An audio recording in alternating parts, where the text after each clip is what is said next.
Thursday, September 19th, 2024, meeting of the Finance Committee to order. Tonight we'll be following the published and posted agenda. It will be recorded via Chelmsford Telemedia and recorded for future viewing. We will also be available through Zoom this evening, and we have one of our members is on Zoom this evening. We also have one of our presenters on Zoom as well. Going forward with announcements, the community visioning is continuing. There was a community visioning meeting last night at 5:30. I hear it was well attended and it was well appreciated. There's a survey available on the town's website. If you go on the town's website, there's a code to scan, to look at, and to review, and to offer your insight into what you'd like to look for in the future for the town.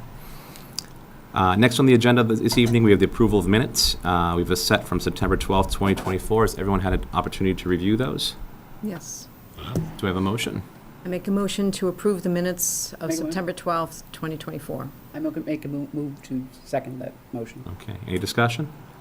All those in favor? Aye. All right. Moving along, we have a public comment. Do we have any public comment at this time?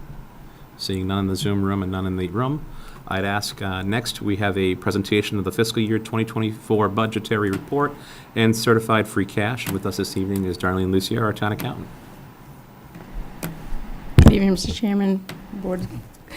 Tonight I'll just go over how we ended the fiscal year 24. I'm happy to report, though, that we did end positive. We got a nice free cash number. But I'm just going to run through some of, first start off with the revenues and where we, how we fell on those. We'll start with the local receipts. And one of the largest line item in our local receipts is motor vehicle excise. We actually collected about $550,000 more than what our expected budget of 5.6 was, and it was a 7.6% higher than the prior fiscal year of collections. I think the reason we're saying that is the cost of vehicles, and people are, I think there's still some shortages, but really it's just the cost, and with people buying vehicles, we're seeing those increases. Permit fees exceeded by $1.65 million of our budget. This really was due to, we had a $1.8 million, $1 million permit fee from 255 Princeton Street. So that's kind of a one-time hit. We probably won't see that for next year, but when we do have those large projects, we see those permits, and that raises that actual amount versus what we actually budgeted for. We don't always know when we're budgeting that something like that's going to actually be hitting, or when it's going to be hitting. So next year, we won't be seeing something like that happen. But that definitely helps us with our positive free cash amount, is that $1 million. Meals tax collection also came in a little bit over what we budgeted for. There was a 15% increase from the prior year. So I think people are, COVID is pretty much behind us, and the restaurants are fully back open, and the meals taxes are doing well. Our room tax, we're a little bit over what we budgeted for, and we have about a 16% increase from the prior year. We do have the hotels have some people staying in there, like the homeless and things. So we're seeing the little bit of increase that we're seeing there is that's what's driving that revenue. Fines and fees also exceeded what we had for our current budget for about 6% in total. And the town departments are reviewing all of their schedules for fees and fines. We haven't done that. The last time I kind of looked at it was somewhere around 2017-18. So I think the departments now are going to start looking and see if we can increase those fees. Our alcohol licensing, we a little bit more than what we budgeted, and it was about an 8% increase from prior year. This is a little just due from COVID. During COVID, we actually we're trying to help out the package stores and the restaurants and with their fee structure during COVID, but now everybody's back open, and they're paying the full amount. So that's kind of why you're seeing that difference from the prior year. Investment income, as everybody knows, we had a significant increase from prior year of about almost $500,000 from prior year. This is really due to the strong market, bond market that you're seeing. So we've seen a very large collection in that. We actually had a gain, like I said, of almost $500,000 from what was budgeted. Our real estate and property tax, that always remains solid. We do a great job collecting taxes. John Souza, our finance director, tax collector, has got a 99% tax collection rating there, so he always does good. Overall, our local receipts actually came $3.1 million over budget, and you'll see how that is what was a main contributor to our free cash amount. Any questions on where we were? Other revenues, smaller revenues, miscellaneous. We have our SREC, our solar. We have the solar farms that we have, and just small miscellaneous sales of real estate, things like that. They really no big changes from the prior year on any of those. On expenditures, the departments, I always say the department heads do a very good job managing their budgets. We did have turnbacks of about almost $1.2 million. That seems like a lot of money, but that's less than 1% of a $160 million budget. So, there's just that. We did have about $1.2 million of encumbered money. The schools were more than half of that. They're about $733,000. The rest were smaller departments that had projects that were already committed that were not invoiced. And that's the only way that we can encumber is the projects have to be already committed, but the invoicing did not come in before June 30th.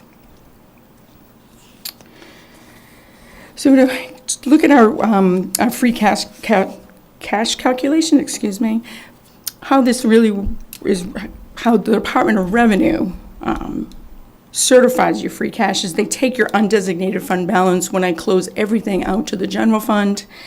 They then will back out your open receivables for real estate, any deficits that you may have on the books, which I had just a very small amount of deficit, and then they add back your deferred revenue, which is revenue that has been committed but has not been collected as of yet.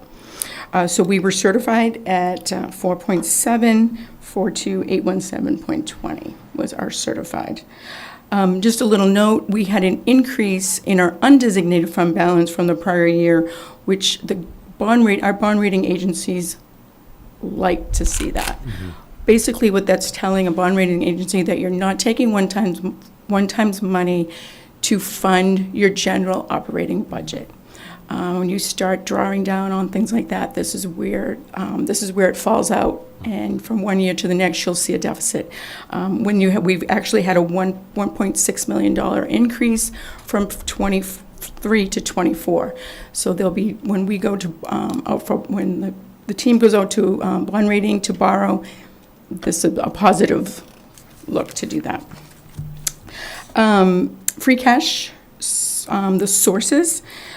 Like I told you, we did have some turnbacks from the expenditures from departments. We had some turnbacks for prior year encumbrances, and then our surplus from our local receipts. And then we had a small transfer from a town meeting last year for free cash transfer to the general fund, which actually does help out to your free cash to get that certified balance. Any questions with that before I? Yeah, just a couple clarifiers. So the real estate receivable, what is that? So the real estate receivables, that's basically your kind of your open receivable. Yep. So what we do is the Treasury Department and the tax department will commit to me an amount, and then we collect it. And basically what it is at the end of the year, there's a balance that's sitting out there. So it's like an open receivable. And the real estate is town-owned, is it just No, property no, no, taxes? it's your property taxes. Taxes. Sorry, I'm sorry. So it's property, it's real estate property tax and personal property tax bills that are out on the streets. Yes. And then Yep. just the other clarifier question is on the investment income, what's the asset base that we're earning interest on? I would actually going to have John come up and answer that question because he's keeper of that fund. Yeah, really what drove our returns in FY '24, as everybody knows, short-term rates are the highest they've been in a long time, and we were actually in a unique circumstance where short-term rates were even higher than, we kind of had the inverted yield curve, and we were getting on some of our, most of our money is in, it's in checking account type accounts, savings accounts, some CDs. We really only have bonds in like our special purpose funds like stabilization, things like that. But because we're able to earn 5% and even some money market funds like the MMDT, the Mass Municipal Depository Trust, that was paying over 5 at one point.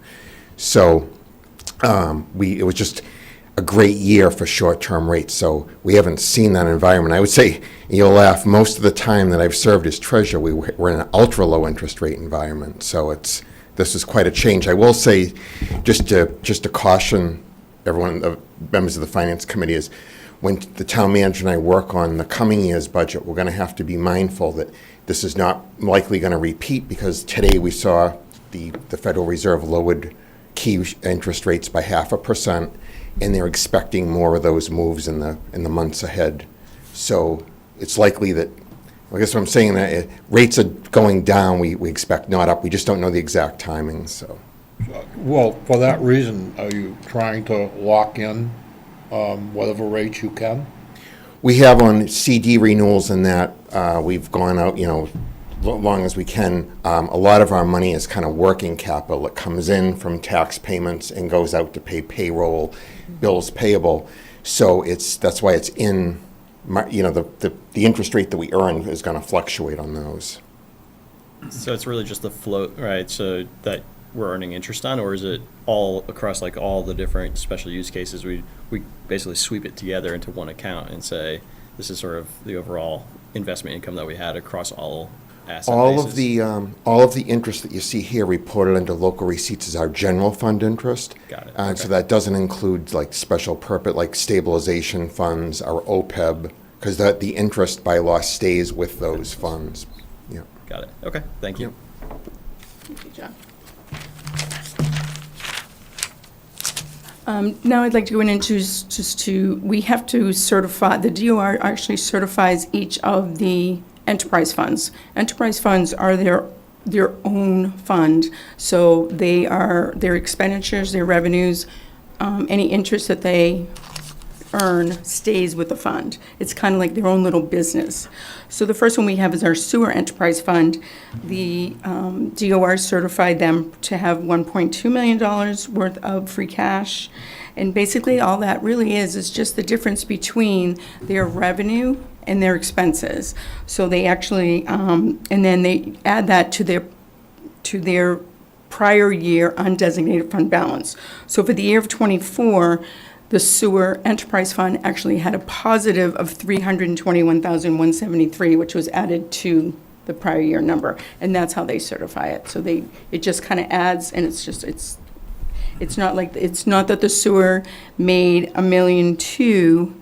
They're adding the small amount to the prior year balance, and it gets certified. The same thing with our stormwater. They were certified at $457,575.55. They had an increase for fiscal '24 of $110,762 was added to their prior year fund balance, and that's how they get certified. And it's just the difference between their revenue and expenditures that comes in.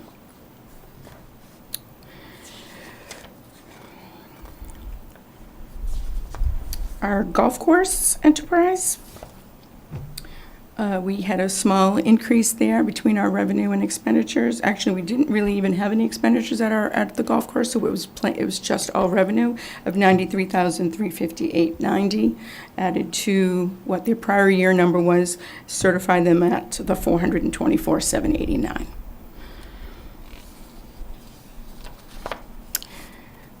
PEG Access, which is our telemedia department, they had a difference. They actually had a negative number this year, but they still have a positive free cash number.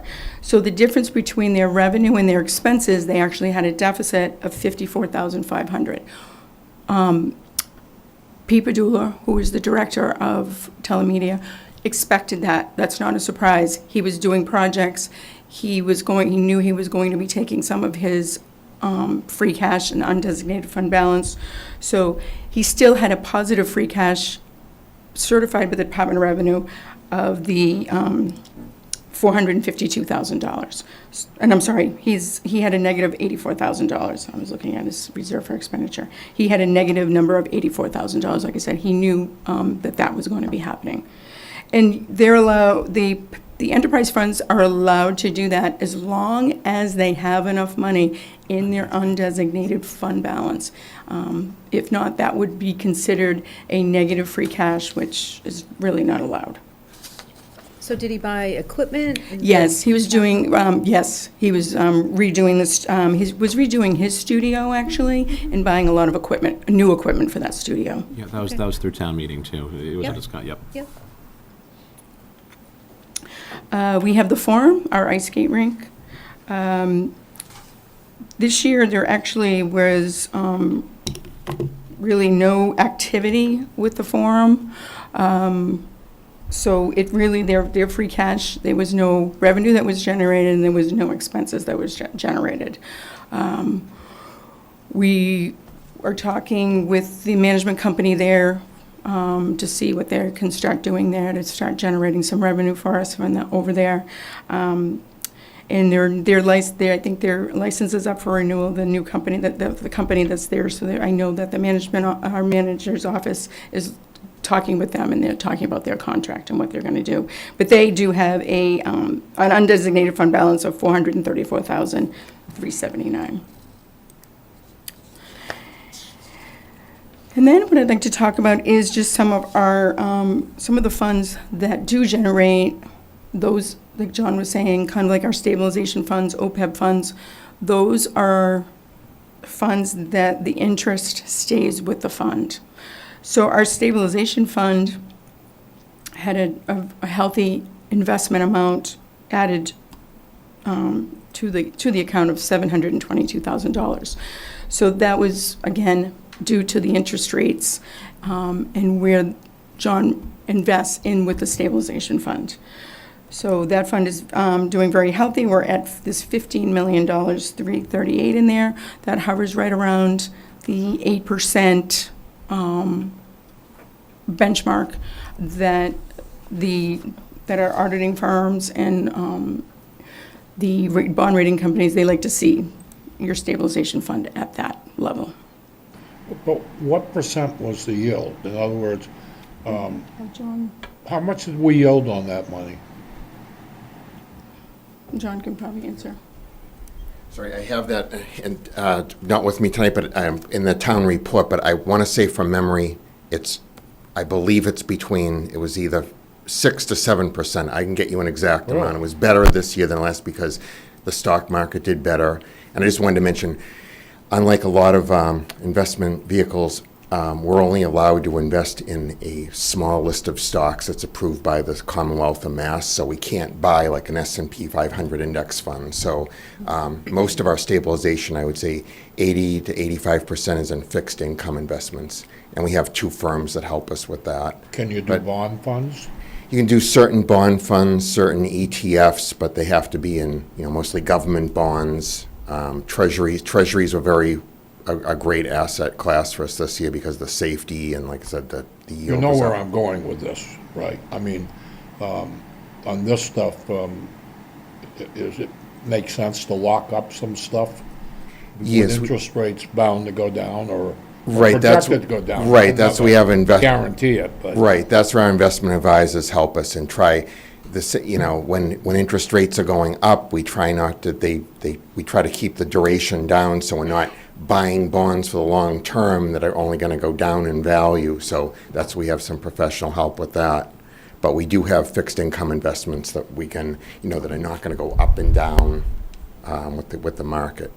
Where our general fund money is not, it's invested more shorter term, like I mentioned, so that's more susceptible to market interest rates. Well, 7%'s very good. Yeah. Congratulations. I can send you the OPEB fund return, I just don't have it, the exacts with me tonight, so I just don't want to give you guesstimates that are If wrong, you but it's. don't mind. Yeah, absolutely, I can send the whole committee the OPEB fund returns and the stabilization. Want to just Good. stay for a minute? Thank Somebody you. has a question about OPEB.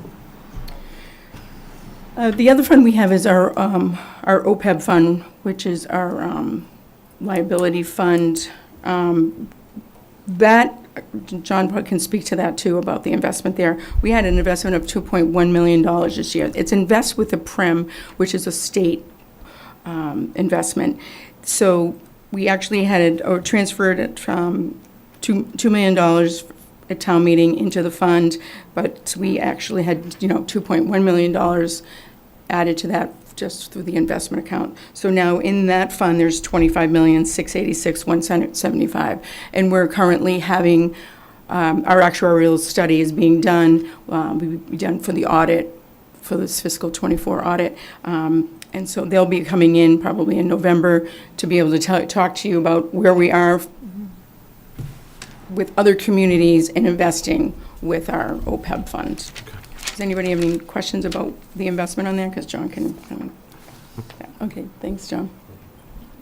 And it's the last fund, I thought I just, everybody kind of always wants to know where we are with CPC, and I know we have David Hennison coming in, so I thought I would just kind of tell you, or give you a little rundown of where we are with the CPC.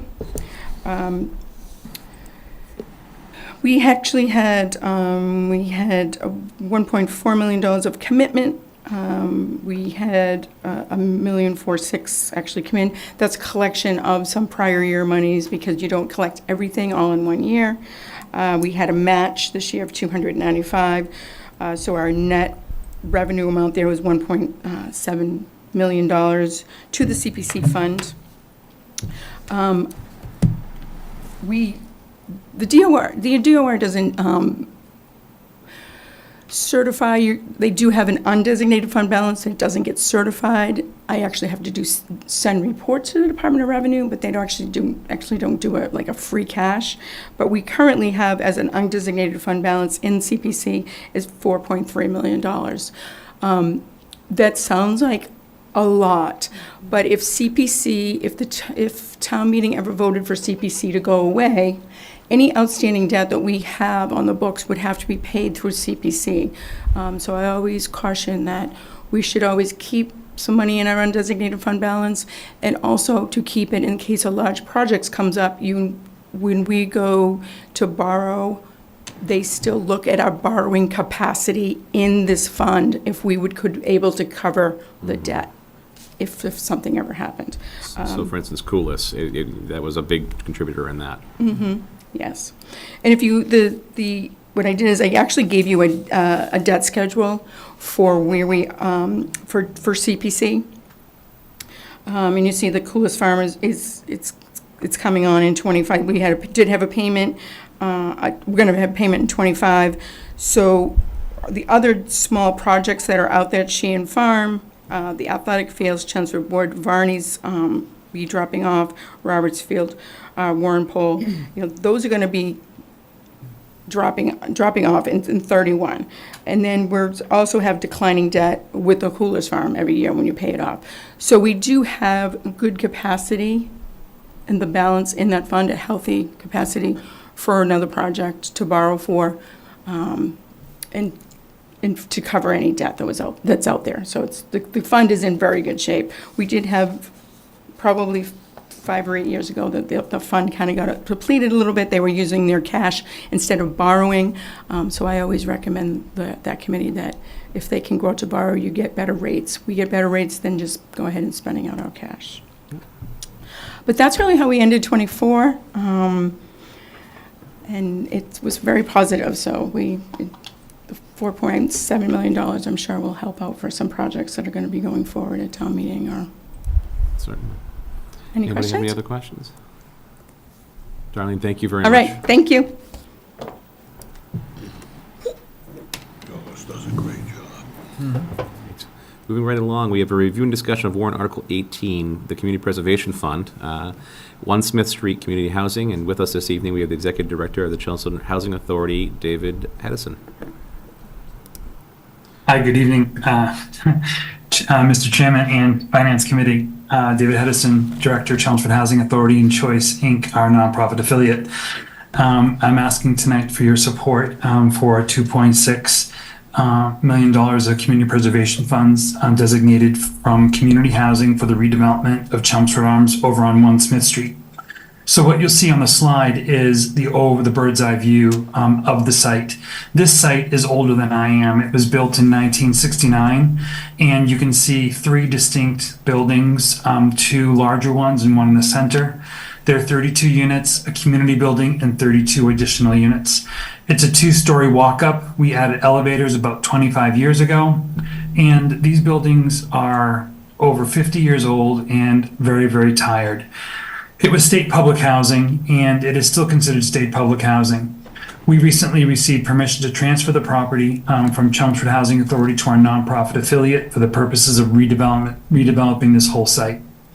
As I always say to everyone when I'm doing an affordable housing project, it's a 3 to 5 year window that we're working with. 3 to 5 years from when we start, putting together the funds to actually make this happen. We recently engaged with SV Architects, and they're going to be starting a master planning for the site. What we envision for the site is going to be going from 64 units, a 2-story building, up to a 3-story building that will all be connected. As it stands right now, residents have to leave their apartment building to go over to the community room to do their laundry or to, participate in activities. When it rains, when it snows, it becomes really difficult, and I'd say at times unsafe for our residents. On top of that, the buildings, were built back at a certain time when codes were very different. And we are thrilled to have menu options with the Affordable Housing Act that was passed. And with your support of $2.6 million, we're looking to secure an additional $40 million over the next 12 to 24 months with the hope of starting this project in 2027. And how all this plays in together is our offices, which are located at 10 Wilson Street, McFarland Manor. We received funding back in, 2019 of $4 million. Over the years, we've been able to increase that award to over $17 million now. We're gutting that building. When that building is ready to be occupied in about 16 to 18 months, we will be relocating everyone at Chelmsford Arms, 1 Smith Street, over to McFarland Manor, freeing up the site so we can work towards demolition and redevelopment. What you see on the screen is the breakdown of our anticipated sources and uses, where we'll get our funds and how we will spend it. This will all be underwritten again in 2 years' time when we are actually looking to secure the additional funding from the state and federal government. We're seeking $2.6 million to cover a number of the pre-development costs associated with architectural design, demolition. We were also able to secure $1 million in the affordable housing bond bill, which will also help defray some of these costs. And I'm happy to answer any questions about our requests.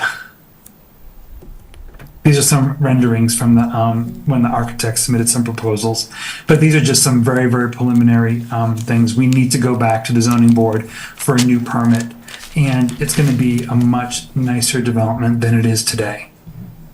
It's like me being brand new again. It'd be wonderful if it could happen. Thank you. I have a question. What's the Sure. level of risk in receiving the additional funding that you outlined here? Good question. 0. Zero risk. Yes.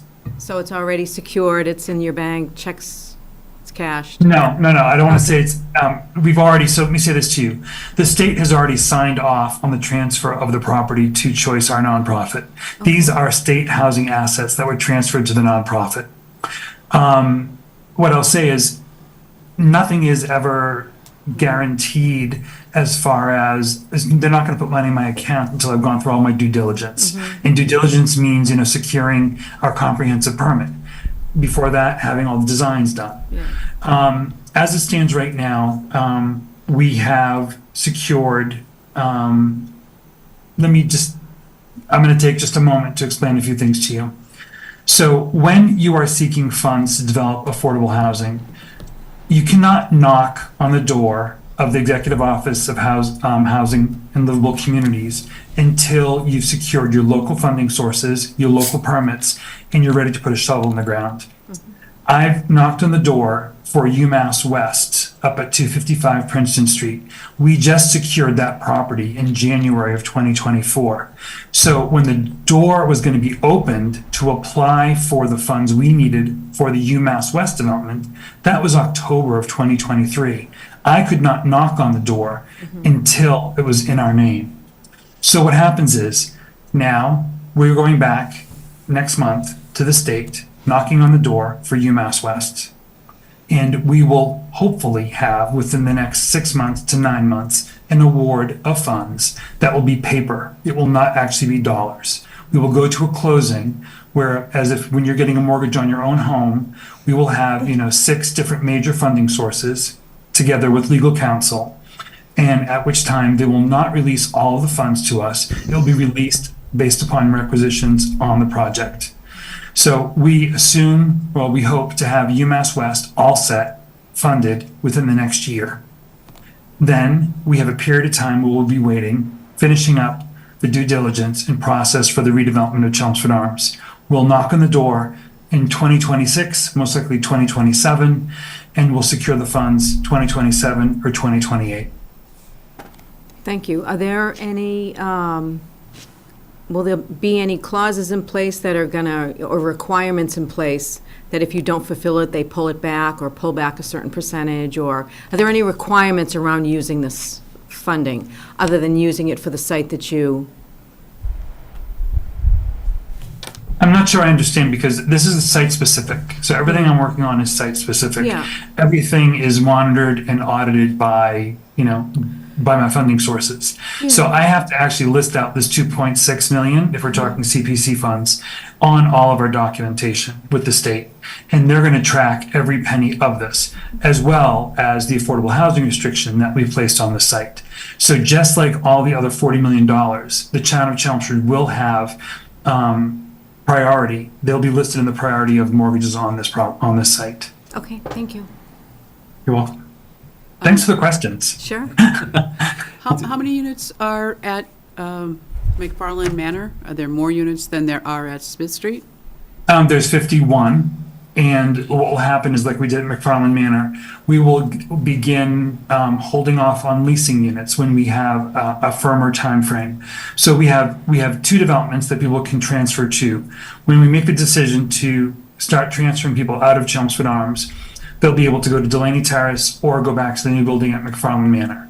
Quite frankly, with our residents, most of them being elderly, we see about, a 3 to 5%, turnover each year. So with 64 units over 1 year, we could assume to have, 3 or 4 units that could become vacant. So as this project moves forward, there'll be a point where the 64 units will not be fully leased. It will drop down to 60. It may drop down to 58. It may drop down to, we'll be working towards getting to that 51, the number of 51. And what is happening at Wilson Street currently? 'Cause I drive by it every day and it just looks empty. It is.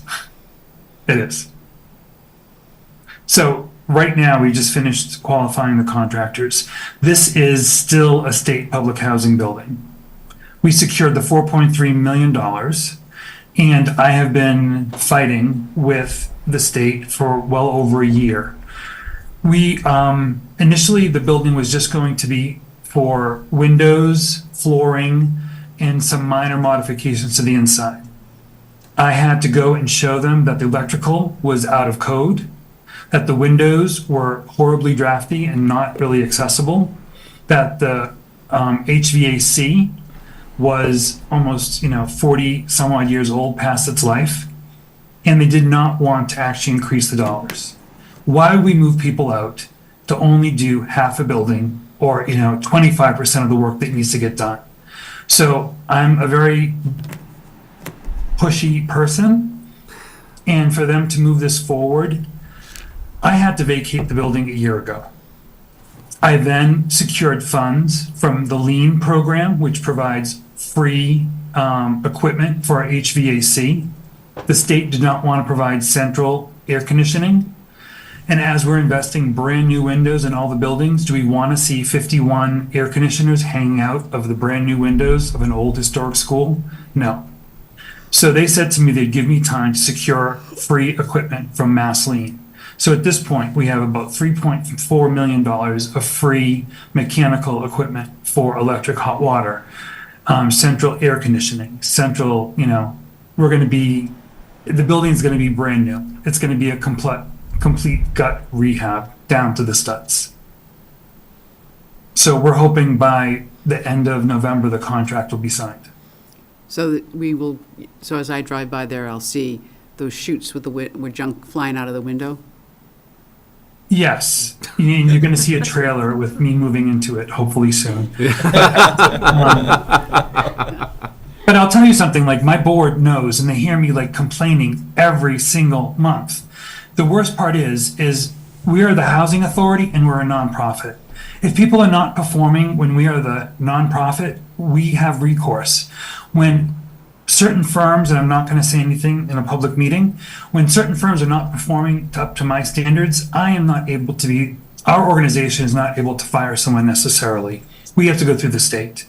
And when you've invested millions of dollars into architectural services, but the architectural firm you're working with has been bought out 3 different times by 3 different larger corporations, and there's been turnover from architectural and engineering staff, I lose my mind. And I've pushed and pushed and pushed, and at this point, I'm praying. Because I made promises to my residents that we get them back as soon as possible. But I realized doing business in the public housing sector, where funds have been very finite, I am thrilled that we're going to be one of the largest public housing projects in a suburban community that's going to see a development completely rehabbed and not have to turn it over to a nonprofit. So Wilson Street is not part of choice, but Smith Street would be, and UMass West. 3 different answers on that. Chelmsford Housing Authority has 3 state public housing, elderly, disabled, that's what they're called, developments. 10 Wilson Street, 1 10 Wilson Street, 1 Smith Street, 8 Sheila Ave. 10 Wilson Street will remain state public housing. 1 Smith Street has been transferred on paper to Choice, which will have to keep 64 units as public housing managed by Choice, the nonprofit arm of the Housing Authority, and add 32 more units that will be owned and maintained by the nonprofit of the Housing Authority. 8 Sheila Ave, Delaney Terrace will remain state public housing. The units over on 255 Princeton Street are Choice Inc. in partnership with Stratford Capital, because those are specific tax credit developments where we're not able to use tax credits because we are a nonprofit. We have to bring in a for-profit partner who can use those tax credits and buy them from us. And that tax credit gives you the running money to do the building? Yes. So 2 things. I can just give you a quick primer on this. So Elaine, if you had a lot of money and you wanted to find a way to preserve your wealth, you would enter into a potential partnership with a developer that has tax credits. I would receive $30 million of tax credits from the state, from which they receive them from the federal government. Elaine, you'd give me $29 million, and I'd give you $30 million of credits. Ah, okay. Get But it. hold on, even better. But wait, there's more? There's more, because this is where you really make your money. as an investor on these projects. You become a partner on this project, and you're able to depreciate 99.9% of that development over, a much shorter period of time, not 27 and a half years, but a much shorter time period. So each year, you're able to take off your tax returns over $1 million of depreciation or losses. So this is why affordable housing is a lot sexier to both political parties than public housing, because it's actually benefiting the rich who want to reduce tax liability, where public housing is just a complete, handover of funds for housing. Thank you. No problem. Sorry to bore you with all these fun No. facts. No, that's not boring. Any other questions for David? One last question is, how many incremental units again is the proposal? 32. And then last time we heard about some constraints on sewer capacity. What's the plan with sewer capacity with those incremental units? We've already begun those conversations with the town. We're going to be paying a fee for that additional capacity, because we'll be considered, I don't have the correct words, but we've been working with Christine and the town on securing those 32. We're going to be paying an annual fee on that. Okay, thank you. One more question, and most of these units in all these places we're discussing are mostly individual? One bedrooms. One bedrooms? Yes. And usually individual occupancy? Yeah, that's- for the most part. Yeah, okay. Yeah.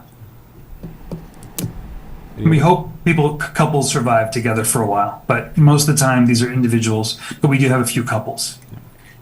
All right. Any other questions? All right. David, thank you very much for your presentation and for answering all the Anytime. questions. Thank you for all your work, all of you do. I appreciate you. Thank you. Take care.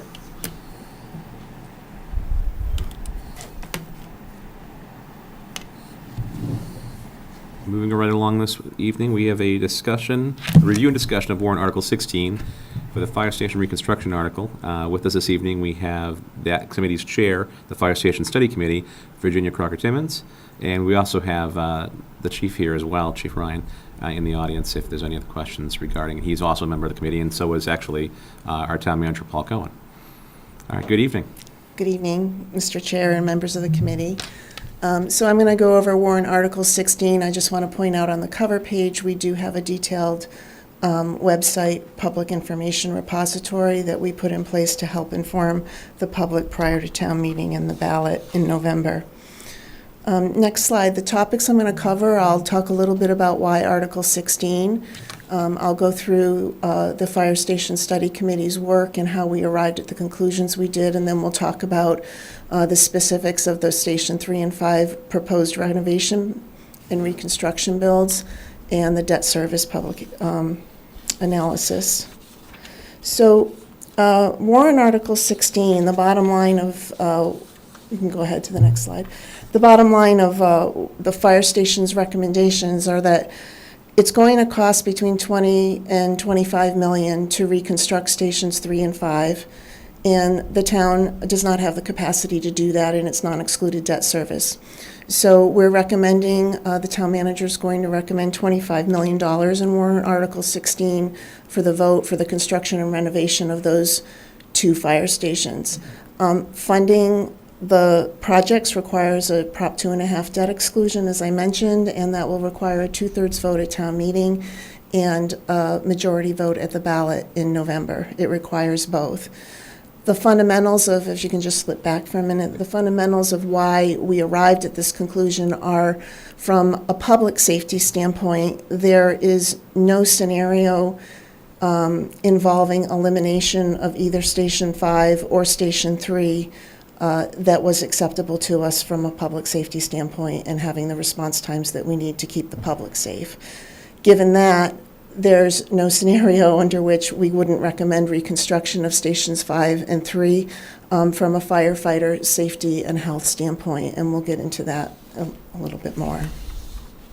The next slide, I just put Article 16 and the language that Manager Cohen got approved by the state for the ballot. for reference. And if you go ahead and progress to the next section, I'd like to talk a little bit about the Fire Station Committee and the work that we did. This slide shows the members of the committee and some of the approach that we took, which I'll talk about. You know Chief Ryan, Paul Cohen, and I just want to say a little bit about the other members on the slide. We have 2 firefighter representatives. Rob Albon is a Chelmsford resident and is currently serving in the Chelmsford Fire Department and is also the president of the union.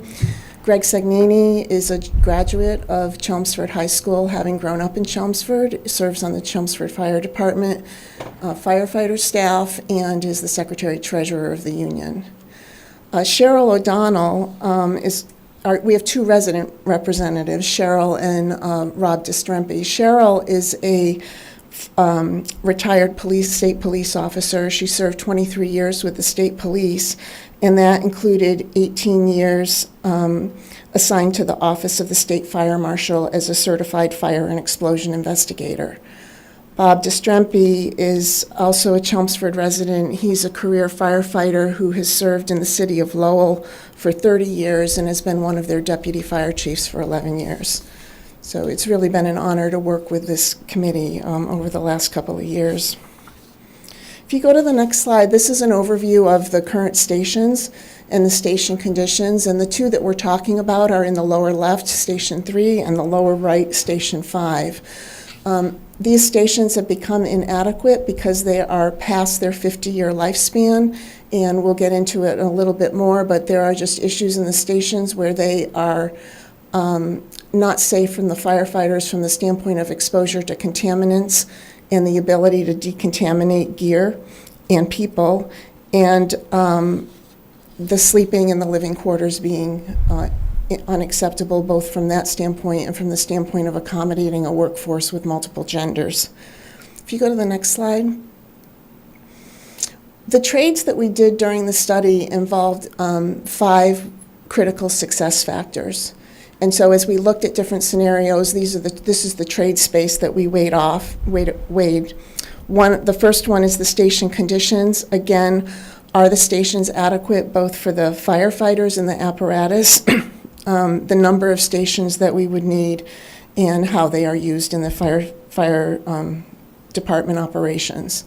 The second is the staffing and the firefighter safety. We looked at both how many firefighters we're staffing per apparatus, what is our shift strength for each shift, how many firefighters do we have, and span of control issues where we don't have officers right now for clear chain of command when they're called to an emergency, so we have other accommodations that we make in the operations of the fire department. And then we looked at the apparatus. What are we housing in these stations? How are they used? And from a public safety standpoint, again, it was response times. And you'll see an example of that going forward. But we looked at both the first response due, which is the first company on the scene, and the second company on the scene. They both have different functions and both critical functions. And when you look at response times, you have to look at not only how long it takes the first company to arrive, but also how long it takes the second. And then, of course, we looked at the investment and the cost to do this. So on the next slide, the committee unanimously came to the conclusion that we need to recommend maintaining 5 stations. We went through a number of different scenarios, looking at 3, 4, and 5 station configurations. There was no case in which a 3-station configuration was acceptable from a response time standpoint. And then the important point here was that, again, either a 4-station or a 5-station scenario, both of those required the rebuild and reconstruction of stations 3 and 5. There was no 4 or 5-station scenario where it was acceptable to eliminate one of those stations. So if we go to the next slide. This just summarizes the conditions of Station 3 and 5, and there is an appendix in your packet, in Appendix A, that goes through this in more detail. And I also put a link to a video where you can watch and get hosted by the fire department to see the insides of the stations. I mentioned the building integrity and that they're beyond their 50-year lifespan. If we look at firefighter safety and operations, The top two pictures where you see the little white box, and then you can see the beds in the bottom center, that white structure is the sleeping quarters in Station 5. And in the top right, you can see how close the sleeping quarters are to the engine. It's right in the apparatus bay. The gear is hung up on the wall of the sleeping quarters, and when they come back from a fire, that gear is off-gassing with contaminants. You see in the middle right, there's a locker. In both stations, the lockers are exposed to contaminants from the apparatus bay. And in the bottom left, you can see the example of the restrooms that are in both stations, where they were built for a male workforce over 50 years ago. In the middle left, I just want to point out, it looks very cluttered, and it is. The red to the right in that picture is a fire engine. What you see in the foreground is the firefighters' exercise equipment, again, in the apparatus bay with the air contaminants. And then if you look past the exercise equipment, there is a rescue boat there that is used for Hart Pond.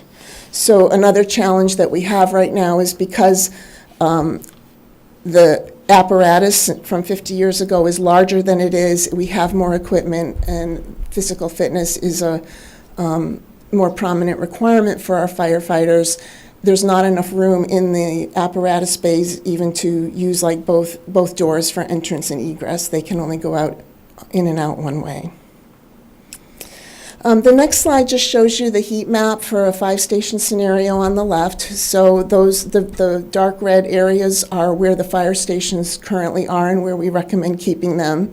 If you look at the lower left, that red heat map is Station 5, and the one above it on the left center is Station 3. So you can see if we were to eliminate one of those, just kind of eyeballing that it would take away response times that are not acceptable from the standpoint of public safety.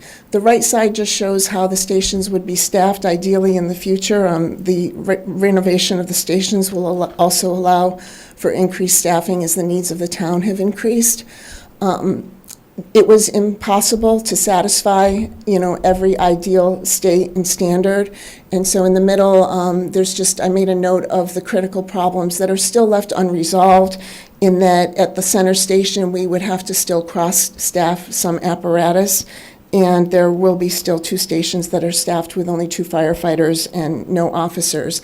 That was a compromise that the committee felt was worthwhile to keep all 5 stations open, and that the firefighters are also comfortable with. If you go to the next slide, we took a close look at the population over time in Chelmsford and how our call data has changed. So across the top, you see the 10-year census data.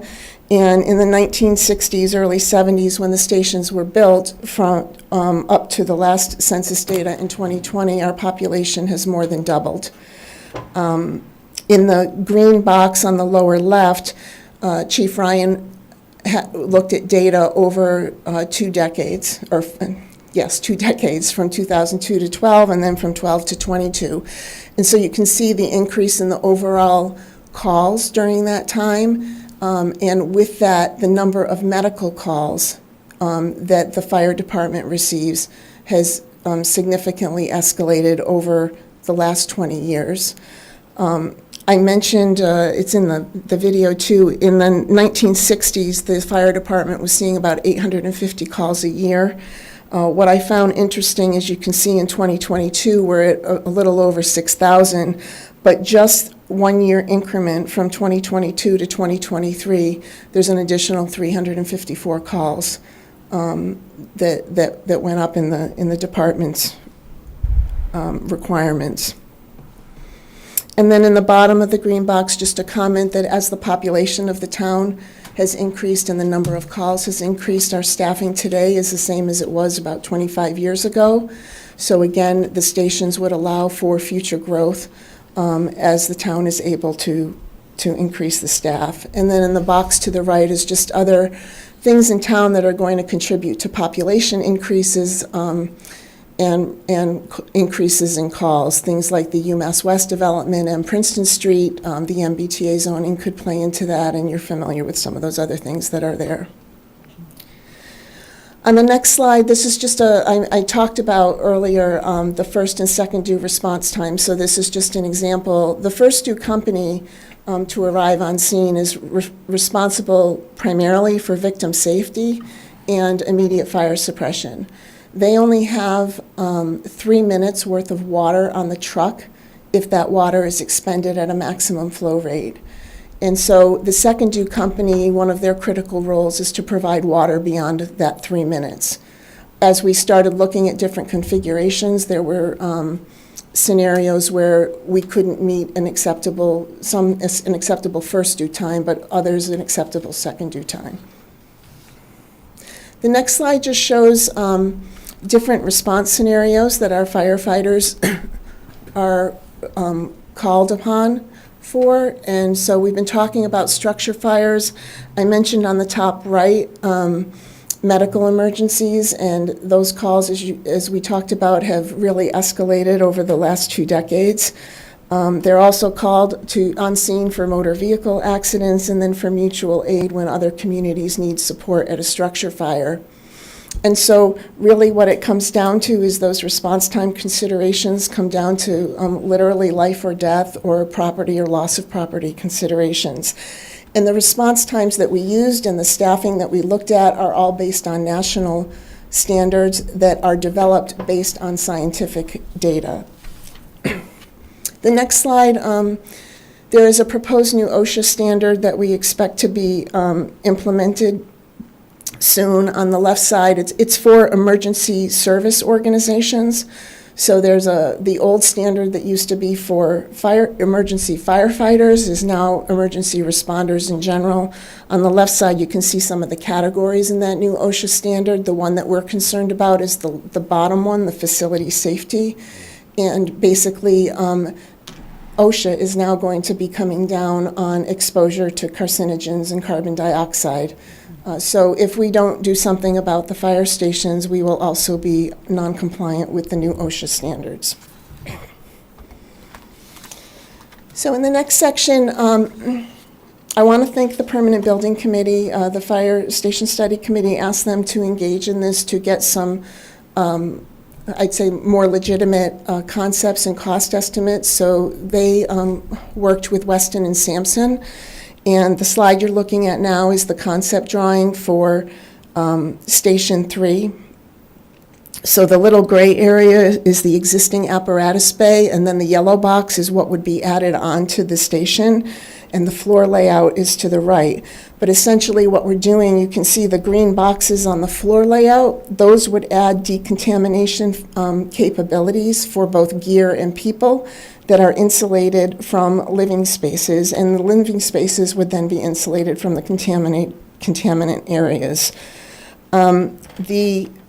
The cost estimates are in the box. They varied between stick and modular approaches. So we were between $8.5 and $10.5 million for Station 3. And then, as I said before, the total range for both stations was $20 to $25 million. The next slide shows the approach that Weston and Sampson came up with for Station 5. Station 5 is on a very small, odd-sized lot. So really the only option here is to tear it down and build a 2-story station. And the floor plans are on the slide. The first floor plan is where you would have the apparatus bay. Again, the green boxes would be the facilities to decontaminate gear and people.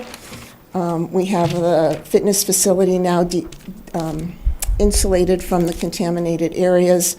And then the second floor living facilities also insulated from the contaminated areas and built out to accommodate multiple genders. Manager Cohen and Finance Director Souza helped us look at the debt service projections. So this first slide shows what the debt service impact would be to the average assessed household. At the time that we looked at this, the average assessed household value in Chelmsford was $629,000, and The tax impact to that household would be $157 in the first year, or about $3 a week. And then over time, over the debt service period, it would drop to about $90 a year.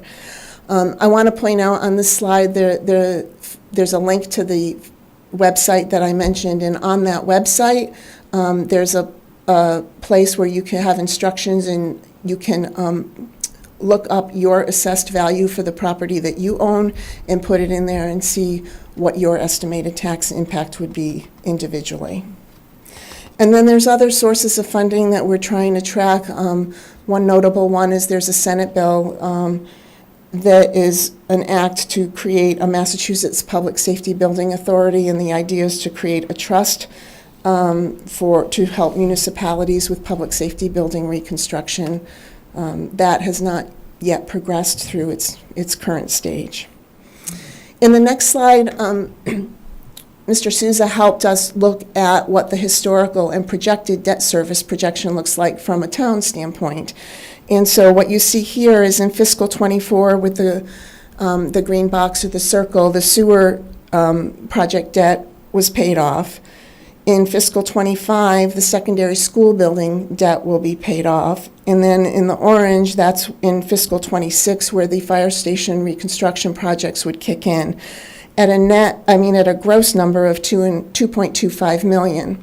But because the school building project is dropping off in '24, the net effect that we'll see on the town's debt service is 1.42.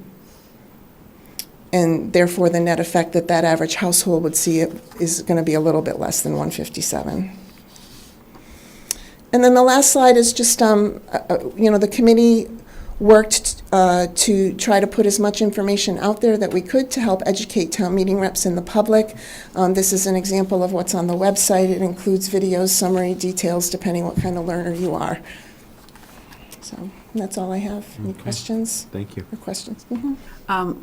I saw stick and modular was cheaper. What, does stick give any advantages? Yeah, do you want to talk to that, Chief? You've lived through it, so. Good evening, Mr. Chair and board members. So I would say specifically for the Engine 5 project, we met with Weston and Sampson, did a analysis of the needs of the building. That site is very small, it's like just about a third of an acre. And due to the odd side lot and how it cuts in the back, that particular project, Engine 5, would probably be a candidate for traditional stick build, because your modulars tend to be confined to a certain size and not really ideal for apparatus bay.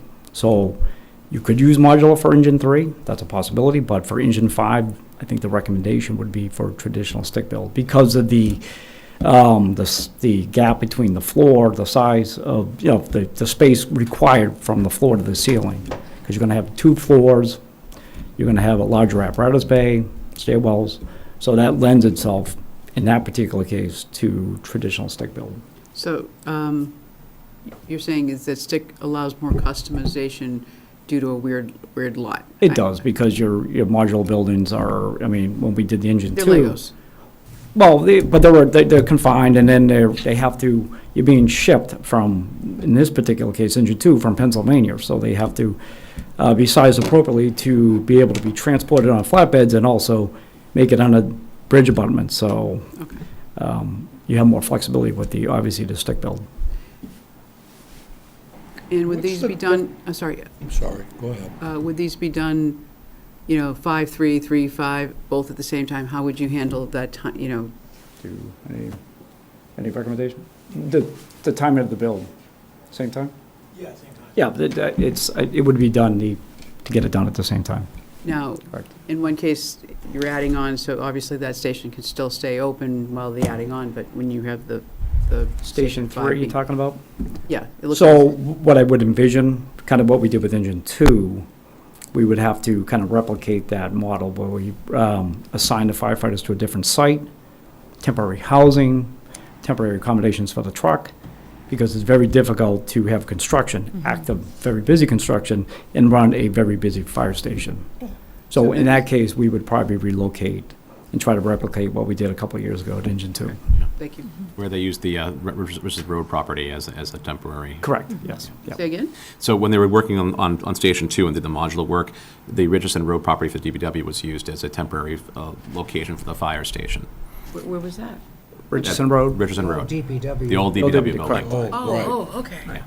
So something similar to that. You'd need to find a location in the same area to try to They would put a accommodate. structure for the firefighters to be housed in, and then the town had a garage for the truck.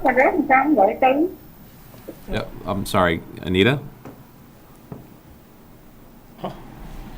Wait, hold on. Hi, oh, can you hear me? Yes.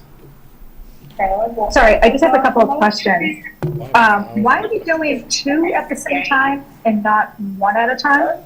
Did we look at that? I think when we did look at it, it was more cost effective to try to get these both done at the same time. Because it was priced for 2026, correct? Yeah, one project manager, and then, trying to also operationally, trying to get this done in a confined period of time. And I imagine you'd still need a 2.5 exclusion either way, so to ask once as opposed to twice is, asking once is difficult. There's obviously the financial impact, I get it, but also operationally, we were trying to look at how this would try to manage this project, run the department, and get this done. Jim, if you can hear me, there's no volume. We can't hear you. There's no volume, you can't hear us.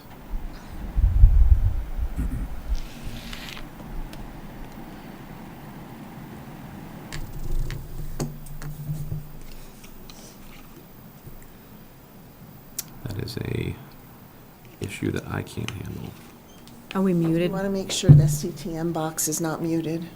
Yeah, Oh. it is now not muted. There you go. There we go. There it is. There we go. Okay. So I didn't hear the answer at all. Sorry. So it was a two-part answer with multiple people speaking, but essentially, and Chief Ryan can jump in. No, go ahead. Go ahead with the There's a plan. cost effectiveness of the project being done with one project manager, with materials at the same time, things of that nature.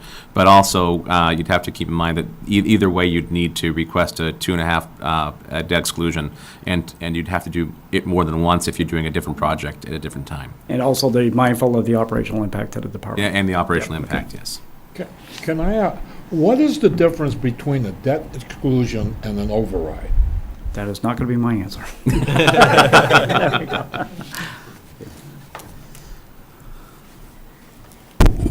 Good evening, everyone. They're somewhat similar, but I'll explain the difference. So if we were doing an operational override, say we were short $2 million in our budget, and we would have to go to the voters and ask the voters, would you permit a Proposition 2.5 override? That's a permanent increase in the tax base, so it would never go away unless the community voted what's called an underride, which is rare. A debt exclusion allows, if the voters approve it, allows the town to increase the levy by enough to cover the debt service for the bond. So in this case, it'd be a 20-year bond. It permits the town to increase the levy just enough to cover the debt service for the bonds for 20 years, and then it goes away. So it's not a permanent increase in your property taxes. Just for the next 20 years? For 20 years, for the life of the bond. More questions? Fiscal? Well, if we're going to do another debt exclusion, don't we also have a school coming up for consideration, and how does that play into this? I think we'll tag We're the town using all manager our in. funds today. Yes.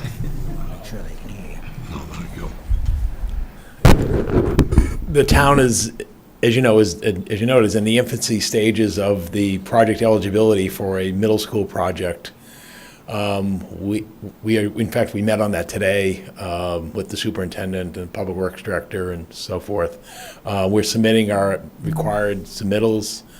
They'll be completed by the end of December, and then we anticipate being invited into feasibility stage in February, which was the appropriation we received at the Springtown meeting to do that phase. The estimate at this point is that we would be anticipating going to the voters in 2026 at the earliest, which is 2 years from now, for a debt exclusion for that project. So, yeah, on these projects, each project would have to go to the voters for voter approval. As opposed, so that's how it's going to play out, Dave, because, and obviously the cost magnitude for that project is, we're talking 25 million for this project. You're probably adding another 0 to the school project. And that's why the voters at each opportunity choose what to fund and whether to fund. I just think that the voters need to know that this might not be the only one. That's correct. And so, and we're talking an increase over the tax rate. And that, let me ask you a different question. How many taxpayers in this town are over 65 years old? I don't know the number offhand. I believe that roughly there's probably about 40% of the community is a rough estimate, what I understand. I never equate age with wealth, but because I think that's sort of being presumptuous, quite frankly. There are many people who are old who are wealthy, and there's many young parents who are not wealthy, but roughly 40% are over 60, and obviously there's a minority of the parents who have children in the schools in the community as well. Okay. Can I make a recommendation, going off of that comment regarding the school? On the debt schedule that you're showing that things are coming off, and can we add the proposed, like at least a line item, so when people are looking at this, they know that in the future, there is going to be a school initiative, and it's gonna cost something, and it's going to be on that. So I think it's a little misleading to just kind of say, okay, everything's coming off, we're just gonna put this on, when we know something else is going to be coming on in the next 3 to 5 years. But here's the issue. We don't know what that's going to be. We are being required by the Massachusetts School Building Authority to explore all options for the middle school configuration, as we explained at Springtown meeting. We have to study a replacement in kind, meaning the same grade configuration at the Parker School, which would be, fifth and sixth. We also have to study a 5th through 8th Parker School, and we also have talked about studying a 4th through 6th Parker School. We don't know what the outcome of that's going to be, what the requirements of that going to be in terms of space, enrollment, and so forth. So I think to do that would be speculative and basically very inexact. So I think to sit here and put on a piece of paper, we have a range of a project where we don't even know our reimbursement rate either, I think we can put a note that, gee, the town is moving forward with a school project, but I think that's as far as you can go at this point. Yeah, no, I would just put a line item with no dollar amount, but at least it's on the slide that we know that there's going to be something there. Like, it's not, because again, when you look at it, it looks great, and it looks like this is the only project. But like holistically, as a town, there needs to be a line item that we know something's coming. At least that way we can talk, or you can at least talk to it, that, there's something else coming. So just be aware of it. Perhaps. I mean, I think the town meeting reps who just sat, of which 90+% of them just sat at town meeting in April and funded the feasibility study, should be aware. One of their responsibilities as a town meeting rep is to be aware of the financial needs and conditions of the town. I think that's also making a presumption that if we're going to go out to 2031 or whatever year we're going to go on a chart, that is there nothing else in the future? And I don't like to get into speculation. I think it can be discussed at town meeting and will be discussed that there is a school project on the horizon, but I just don't know how to effectively quantify that in a financial chart without speculating. Yeah, Nita, I would say, and we can have more discussion next week when we make our recommendations and discuss each article, but this is the presentation of the Fire Station Study Committee for this article, and while I appreciate what you're saying, it's their article, it's what they're proposing. I don't think that it's, everything else is speculative, so I think it's left more for committees like us to discuss, or for the town meeting members to discuss at town meeting, but I'm not sure it would be appropriate in their presentation to provide that. Understood, thanks. Yeah, I buy that. So I have a question. $25 million honestly doesn't sound like a lot for this project. I know it's early on. I'm wondering if there's any consideration of any potential scope creep, or the building that you're raising, could there be contaminated soil? I mean, have you gotten that far into the project? And really, what would happen if the 25 million turned into 30? What happens with the debt exclusion? So when we met with Weston and Sampson, there was an escalator on there. Okay. We worked with them close. Actually, they designed our fire headquarters next door, so they're very aware of those issues that come up. You talk about contaminated soil. It was the first cost overrun we had next door.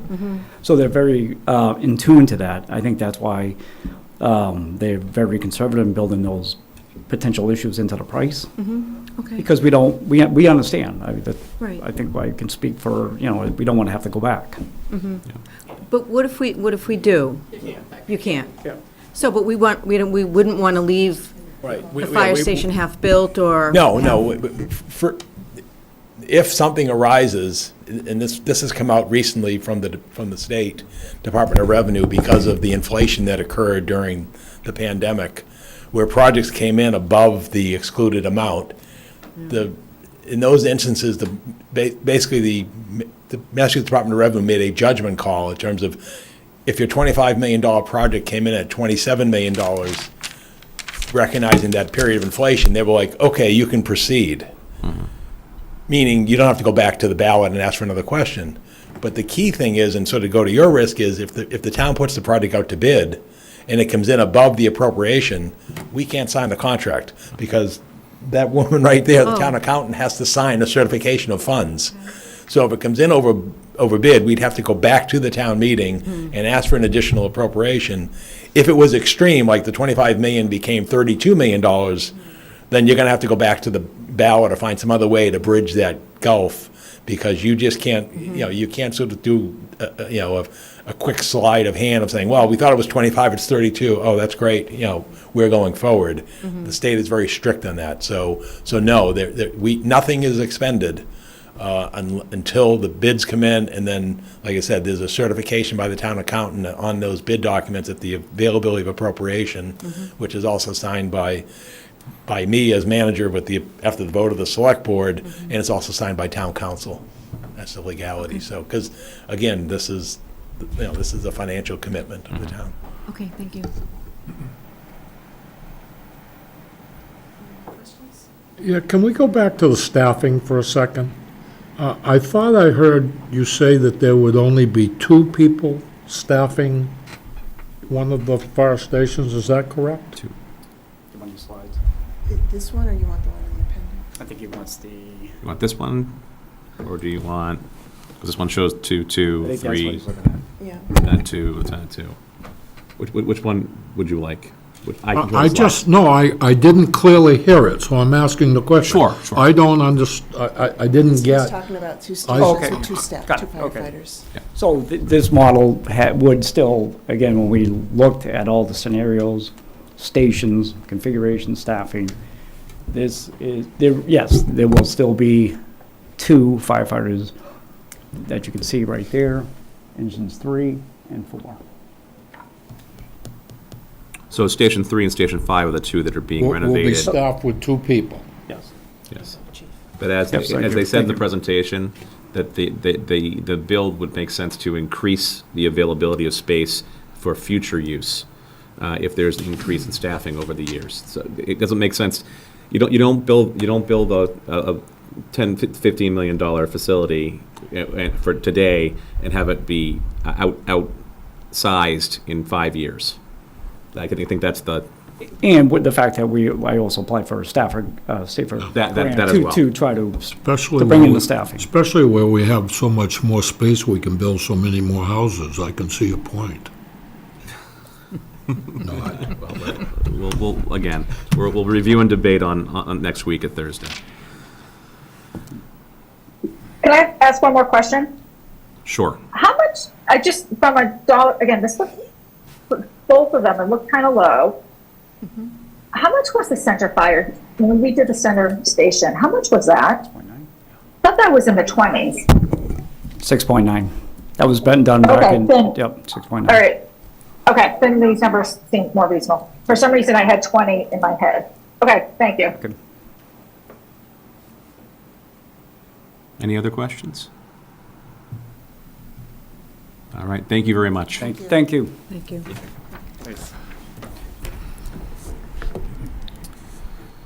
Okay. Next, we have discussion of future meetings and timeline for the Finance Committee warrant book production. As I said last week, we'll have our, and it's said multiple times, past 10, 15 minutes. We'll be voting next week, but prior to that, we'll have two presentations by our citizen petitioners. Paul Regazzo will be coming in on his article regarding the transfer of free cash funds in relation to the Parker Middle School study vote that was taken previously. And then Mary Donovan will be coming in first to speak about her resolution regarding pet cemeteries. They both asked to come in next week, so they'll be in first, and then we'll move along after public comment to our review and discussion of each article and our recommendations regarding them. I ask a question because the. Sure. I understand the pet cemetery one, at least conceptually. But it seems that the free cash movement seems to be just a left hand to right hand. How does it change anything? He'll be able to explain, it's not my article, he'll be Okay. able to explain what he envisions regarding it, but essentially it's a different funding source he's looking for. And I'm not gonna put words into his mouth, I'll let him It's just, describe okay, why. it just, Yeah. all right, that's an answer. Yep. So after which we'll, again, as we do every 6 months, we'll go through. If there's any departure in our vote, I'll ask for people to provide a little write-up on as to why they voted the way they voted. That'll be put into the letter, and then we'll put our vote together, get that off the printers, and have it hopefully available for the pre-town meeting, which is going to be at the North Town Hall this year. I think this is one of the earliest nights we can have fall town meetings start on October 21st, so that's why we've kind of soldiered along and tried to make sure we get everything voted on by next week. Is there any additional public comment? Seeing none in the audience, and I'm not seeing any on the Zoom room, I will entertain a motion to dismiss. So moved. Second. All those in favor? Aye. See you next week.